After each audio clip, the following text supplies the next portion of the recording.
All right, fourth graders, we are on Module 5, Lesson 13. So I'm going to have you go ahead and write in your table of contents, and our title is Benchmark Fractions to Compare on a Number Line.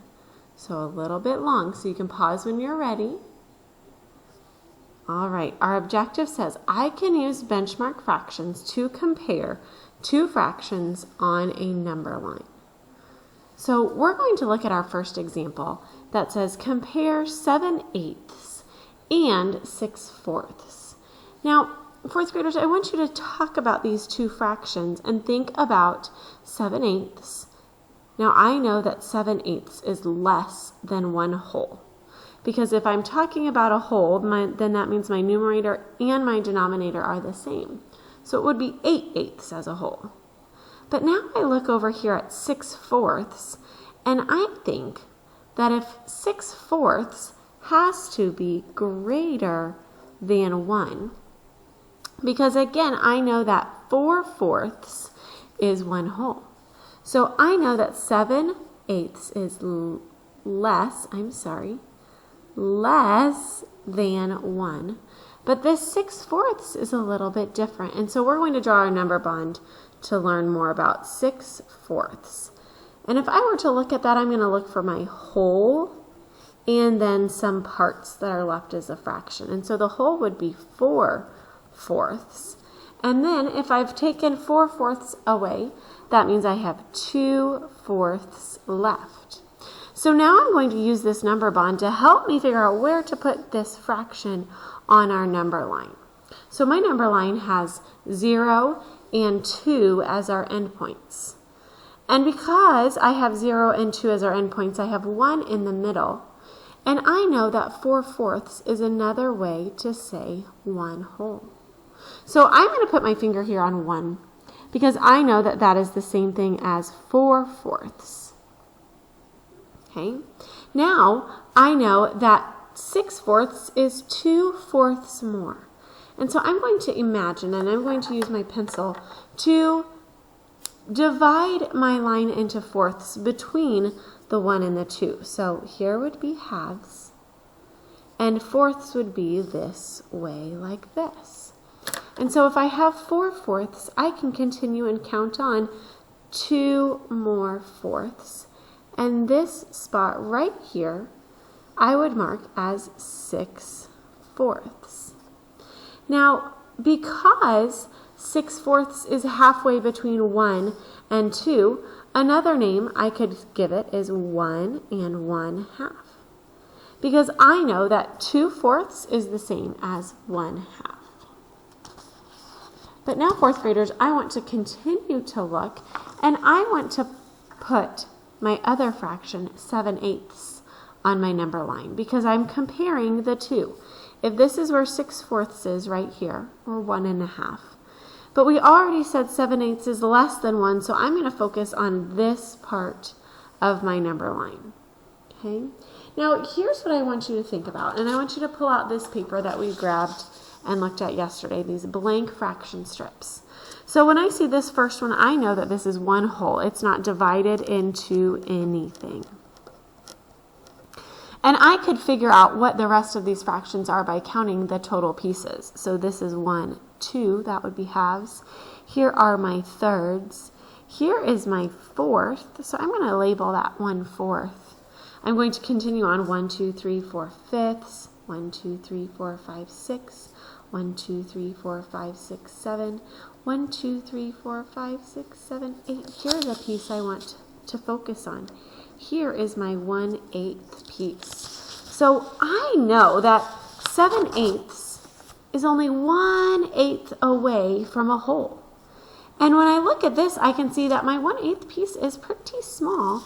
And so I'm going to even kind of line up here and say that my 1/8, if I kind of lined up my lines, my 1/8 is going to be right about here. And that means that this fraction and this spot is my 7/8. And now I can compare that 7/8 is less than 6/4 by looking at those on my number line. Now we're going to look at another set. Okay, now I have 5 thirds and 9/5. And we're going to compare and think about what that relationship is to 1 whole, just as we talked about before. My numerator is larger than my denominator in 5/3, and my numerator is larger than my denominator in 9/5. And so if our numerator is larger, that means that it's greater than 1, okay? With a larger numerator than my denominator, then it's greater than 1. And so let's make those number bonds just like we did before so I can understand how I'm going to put them on my number line. So let's try 5/3 first. The first thing I'm looking for is my whole, which would make 3/3. And then whatever parts I have left, I have 2/3 left after I split into my whole. Then my other fraction that we're comparing is 9/5. And so again, the whole would be 5/5, and the parts I have left are 4/5. And so when I look at my number bonds, I can see that they're greater than 1. So I'm going to rewrite these in one more way, because I know 3/3 is the same thing as 1 and 2/3 left over. So I have 1 and 2/3. And over here I have 1 and 4/5. So those are new names I can give to those fractions. Okay. Now I have a 0, a 1, and a 2 on our number line, and we're going to be plotting our 2 points. Okay. Now this number, 5/3, is 2/3 greater than 1. Okay. And the other is 4/5 greater than 1. So this is again where this is going to be helpful for me, 4th graders, because 2/3 is only 1/3 away from a whole, and 4/5 is only 1/5 away. So I need to decide, well, 2/3, here's my third piece. Okay, it's this big. And here's my 1/5 piece. It's this big. So if I think about this and where it would be on my number line, this 1/3 piece is going to be farther away from the whole number than my 5th piece because it is smaller. So we're going to figure out where to put these on our number line. So let's plot this number first. I have 1 and 2/3. Okay, so here's my 1 whole. I'm going to put my finger here. And I know I am only 1/3 away from this number 2. Okay. If I were to picture how to divide this into thirds, I'm going to use my pencil again. I'm going to say here's about 1/3 and about here. So right on this line is where I would mark my 1 and 2/3, which is also named 5/3. That's where I would find that fraction. Now let's figure out where 1 and 4/5 is going to go. Remember, a 5th is smaller than my third piece, so it's not going to be as far away from the next whole number. So we're going to mark it right about here and call it 9/5 or 1 and 4/5. So when I look at this number line, I can say, and when I'm comparing, that 5/3 is less than 9/5. You're doing great. So flip to that second page of your notes, and we're going to continue on as we look through this. Okay. Now we're going to look at the fraction 11/8, and we're going to think about that fraction. Is 11/8 less than 1, or is 11/8 greater than 1? If you said greater than 1, you are correct, because that numerator is larger than my denominator. And so we're going to make that number bond to help us where to put that. So 11/8 is in my top. And now I want to know I have 8/8 to make my 1 whole. And then I'm thinking, how many 8s are left? There are 3 8s left. And so I can give my 11/8 another name of 1 and 3/8. Now let's think about this question, because if you see our number line, it's a little bit different. I have 1, and I have 1/2 and 1/2 and 2. So this middle part is a little bit different. So is 11/8 less than 1 1/2 or greater than 1 1/2?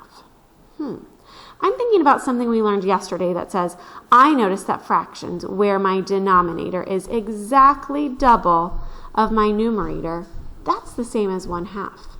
So if I'm dealing with eighths, 1/2 is the same thing as 4/8. So if I'm left with 1 3/8, that means it's going to be less than 1 1/2. Sorry, fourth graders, for that large sneeze. Oh my. So now we're going to find out where to put 11/8 on my number line. I know it's between 1 and 1 1/2. We just determined that it's less than 1 1/2, and it's only less by 1/8. So I'm looking at a small distance for that 11/8. All right, there's one of them, but now we're going to compare and figure out, how about 5/4? Well, again, 5/4 is greater than 1. Okay. And if I were to think about it in another way, I would say that it would be like 1 1/4 is left over. Now, let's think for a second, fourth graders. Here's 1, and here's 1 1/2. If I know that 1/2, and I'm going to think about it in fourths, 1/2 is equal to 2/4, that means that this is like saying this is 1 2/4, which means here would be my 1/4, and where I could plot, I'll draw my circle, 5/4 on my number line. Remember, a fourth is larger than that eighth, so it's going to be farther away, which is why it's down this way, and my 11/8 is here. So that's how I can compare them again on that number line. We're going to do this last one together, and this is something you will find on your problem set and your exit ticket. So I have 3 fractions, 11/8, 7/4, and 15/12. You'll notice my number line is divided similar to this previous one of 1, 1 1/2, and 2. Well, look, friends, 11/8, that sounds pretty familiar. I've already done that one, and I can mark it right here as 11/8. I remember that it's 1/8 smaller than 1 1/2. Okay, but now let's think about this next number of 7/4. And so I'm going to turn 7/4 into a number bond. And when I do that, I get 4/4 and 3/4. Okay, now look at these smaller lines, right? I'm between 1 and 2. So here's 1 1/4, 1 2/4, 1 3/4, which is what we decided is 7/4. So here's where I will mark 7/4. Now here's our last fraction, is 15/12. So again, I'm going to turn that into a number bond and say my 1 whole is 12/12, and left over as my part is 3/12. So I remember up here where it says if I want to know what 1/2 is, it would be my denominator is double of my numerator. So that means that 1/2 in my 12ths is going to be 6/12. So I'm not quite to 6/12. I only have 3. So if 1 1/2 is 1 6/12, and I have 1 3/12,